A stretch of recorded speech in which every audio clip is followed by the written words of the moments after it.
اچھا مفتی صاحب، اس میں مجھے ایک مسئلہ بتائیے گا. آج کل سوشل میڈیا پہ ایک مسئلہ بڑا وائرل ہے کہ کٹے کی قربانی ہوتی ہے نہیں بھینس کے بچے کی. تو اس مسئلے سے پہلے مجھے تھوڑی سی یہ وضاحت چاہیے کہ قرآن و حدیث میں ایسی کون سی دلیل ہے کہ جس سے ہمیں پتہ چلا کہ اس جانور کی قربانی ہوگی، اس جانور کی قربانی نہیں ہوگی. دوسری یہ کہ اس کے ساتھ ہی ملا لیں کہ ہمیں قرآن و حدیث سے کیسے پتہ چلا، کون سی ایسی دلیل ہے کہ جس سے یہ ثابت ہو جائے کہ کٹے کی قربانی جائز ہے، بھینس کی قربانی جائز ہے، اور جو ہم اکثر دمبا وغیرہ ان کی قربانی ہمیں کس طرح قرآن و حدیث سے پتہ چلے گا کہ ان کی جائز ہے، ان کی جائز نہیں؟ قرآن کریم برہان رشید میں سورۃ الانعام میں، سورۃ الانعام کی آیت نمبر 143 اور 144 اگر پڑھا جائے تو اس میں اللہ تبارک و تعالیٰ نے جانوروں کے حوالے سے پوری وضاحت بیان فرمائی ہے، اور تقریباً ان کی تعداد 8 کے قریب بتائی گئی ہے. ثمانیۃ ازواج من الضان اثنین ومن المعز اثنین ومن الابل اثنین ومن البقر اثنین. ہر ایک کے دو جوڑے جو ہے وہ بیان کیے گئے ہیں. ٹھیک ہے جی. تو اب نر اور مادہ، ٹھیک ہے، قرآن کریم نے نر اور مادہ دونوں کی جو ہے نا وہ وضاحت فرما دی ہوئی ہے. اب اس میں بھیڑ ہے، ٹھیک ہے، ایک جوڑا بھیڑ کا، جی قرآن سے، ٹھیک ہے، من الضان اثنین، یعنی کہ بھیڑ کا جوڑا. اب اس بھیڑ کے جوڑے میں پھر یہ دیکھا جائے گا کہ اس کی جنس کیا کیا ہے. ٹھیک ہو گیا. آگے اس کی جنس میں جتنی بھی چیزیں آتی ہیں، بکرا ہے، بھیڑ ہے، دمبا ہے، یہ ساری اس کی جنس میں سے آتی ہیں. یہ قرآن سے دلیل ہے یا اس کو پھر ہم نے، یہ فقہائی کرام نے پھر اس کو قرآن سے ہی اخذ کیا ہے کہ یہ ساری اس کی حلال جانوروں کی جنس ہیں. ٹھیک ہو گیا. ٹھیک ہے، حلال ہیں اور پھر ان چیزوں کی یہ جنس ہیں. ٹھیک ہے. اسی طرح پھر ایک جوڑا بکری سے، اس میں پھر ہر قسم کی جتنی بھی بکریوں کی اقسام آ جاتی ہیں، ٹھیک ہے، وہ ساری اسی میں آ جاتی ہیں. اور اسی طرح پھر ایک جوڑا اونٹ کا، ٹھیک ہے، اور اسی طرح ایک جوڑا جو ہے وہ گائے کا، یعنی کہ وہ بیل ہے یا گائے ہے. اب یہ 8 جانور ہیں جن کا ذکر اللہ تبارک و تعالیٰ نے قرآن میں بیان فرمایا ہے. آگے پھر ان کی مختلف جنسیں ہیں جن کو فقہائی کرام نے جو ہے وہ اخذ کیا ہے. اب اس میں جو مین مسئلہ ہے بھینس کی قربانی کا. اب بھینس کی قربانی کے حوالے سے جو اصل ہے وہ ہے گائے. ٹھیک ہے. اب گائے ہے، بھینس کو فقہا نے، محدثین نے گائے کی قسم جو ہے وہ قرار دیا ہے کہ جو بھینس ہے یہ گائے کی ہی جنس میں سے ہے. الجاموس نوع من البقر، کہ بھینس جو ہے یہ گائے کی قسم ہے. قرآن کی اصل موجود ہے اور اس اصل سے مسئلہ جو ہے وہ فقہا نے یہ اخذ کیا کہ جہاں حلال جانور ہیں ان حلال جانور کی جو اجناس ہیں ان میں یہ جانور آتے ہیں. ان میں جو گائے ہے، اس گائے کی جیسے میں نے بتایا کہ فقہائی کرام نے اس حوالے سے یہ بات بیان فرمائی. اب حدیث مبارکہ یہاں پر سنن ابی داؤد کے اندر جو ہے وہ موجود ہے. حضرت جابر بن عبداللہ رضی اللہ تعالی عنہ بیان فرماتے ہیں کہ نبی کریم صلی اللہ علیہ وسلم نے ارشاد فرمایا گائے جو ہے وہ 7 افراد کی طرف سے، اونٹ بھی 7 افراد کی طرف سے جو ہے وہ قربان ہو سکتا ہے. اب حدیث مبارکہ میں جو لفظ آیا ہے بکر کا، گائے کا، اب بکر ایک جنس ہے، ٹھیک ہے جی.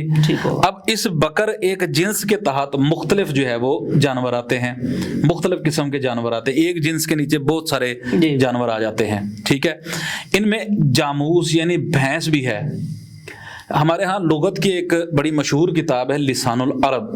اب اس لسان العرب کے اندر جو ہے وہ اس حوالے سے جو بکر ہے اور اس بکر کی جو قسم ہے وہ بیان کی گئی ہے کہ البکر جنس نوع من البکر، اور اسی طرح جو البکر جنس، گائے ایک جنس ہے، والجاموس نوع من البکر، اور جو بھینس ہے یہ گائے کی ایک قسم ہے. یہ ہمارے ہاں لغت کی جو کتاب ہے، اہل لغت نے اس حوالے سے یہ وضاحت فرمائی ہے. اور اسی طرح جو بھینس ہے یہ گائے کی ایک قسم ہے. نبی کریم صلی اللہ علیہ وسلم کے زمانے اقدس میں بھی، کیونکہ یہ سارے معاملات اور پھر جو 7 حصوں کا ذکر ہے، پھر صحابہ کرام میں سے حضرت مولا کائنات علی المرتضیٰ شیر خدا کرم اللہ وجہ الکریم مسند الفردوس کے اندر جو ہے وہ روایت موجود ہے جلد نمبر 2 میں. حضرت علی المرتضیٰ کرم اللہ وجہ الکریم نے بھینس کی قربانی سے کے حوالے سے فرمایا الجاموس تجزئ عن 7 فی الاضحیۃ، کہ بھینس میں بھی 7 حصے قربانی کیے جا سکتے ہیں. ٹھیک ہے جی. بھینس کی قربانی 7 افراد کے لیے کافی ہے. جس طرح اوپر گائے کا ذکر آیا، اسی طرح یہ حضرت مولا علی رضی اللہ تعالیٰ عنہ کا فرمان موجود ہے. اسی طرح مصنف ابن ابی شیبہ کے اندر امام حسن بصری رحمۃ اللہ تعالیٰ علیہ آپ فرماتے ہیں کہ الجوامیس بمنزلۃ البقر، کہ جو بھینس ہے یہ گائے کی ہی جو ہے وہ قسم میں سے ہے، بھینس گائے کی ہی طرح ہے. ٹھیک ہے.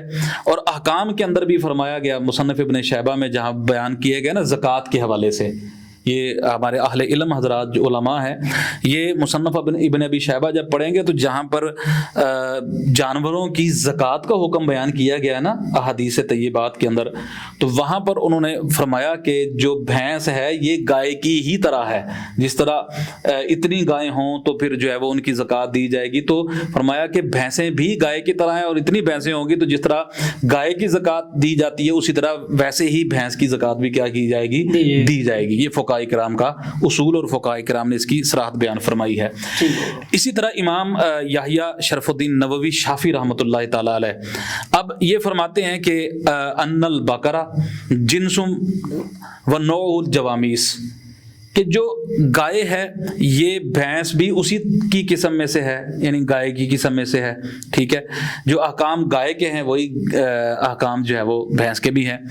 اسی طرح ہمارے ہاں جو فقہ کی ایک بڑی مشہور کتاب ہے جس میں سے ہم بھی اور دوسرے مفتیان کرام بھی فتویٰ دیتے ہیں، فتاوی قاضی خان، اور یہ امام قاضی خان حنفی رحمۃ اللہ تعالیٰ علیہ 592 سنہ ہجری آپ کا وصال ہے.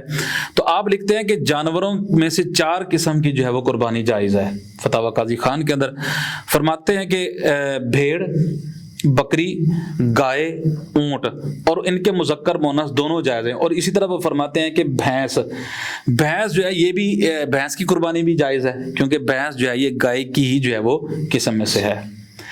اس طرح تقریباً ہمارے ہاں بہت زیادہ علماء کرام کی فقہاء کی تصریحات موجود ہیں جس میں انہوں نے بھینس کو گائے کی قسم قرار دیا اور بھینس کی قربانی کو جائز قرار دیا. اس میں شرعاً کوئی ممانعت نہیں. اعلیٰ حضرت امام اہل سنت اشاع امام احمد رضا خان فاضل بریلوی رحمۃ اللہ علیہ نے فتاوی رضویہ شریف کی جو ہے وہ جلد نمبر 20 صفحہ نمبر 401 پر یہ ارشاد فرماتے ہیں کہ علماء، حقیقت یہ ہے کہ علماء کے نزدیک بھینس کا گائے کی ہی نو ہونا ثابت ہے.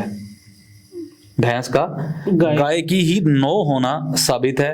اور اسی پر تو انہوں نے کہا کہ قرآن کا لفظ جو ہے وہ بکر، قرآن کے اندر جو لفظ بکر استعمال کیا گیا وہ بھینس کو بھی شامل ہے.